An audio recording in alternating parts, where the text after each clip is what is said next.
موږ به له ټولو ممکنو لارو او د سترو اقتصادي او پراختیایي پروژو په عملي کولو سره کوشش وکړو چې ځوانانو ته کار پیدا کړو. دا مهال په ټولو پراختیایي پروژو کې لومړیتوب افغان کادرونو ته ورکول کیږي.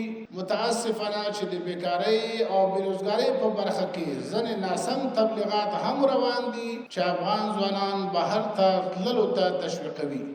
زما غوښتنه له تاسو او ټولو ځوانانو څخه دا ده چې د خپل هیواد او خاورې خدمت په موږ ټولو لازمي دی. په خپل هیواد کې پاتې شئ او د افغانستان په پرمختګ او آبادۍ کې ونډه واخلئ.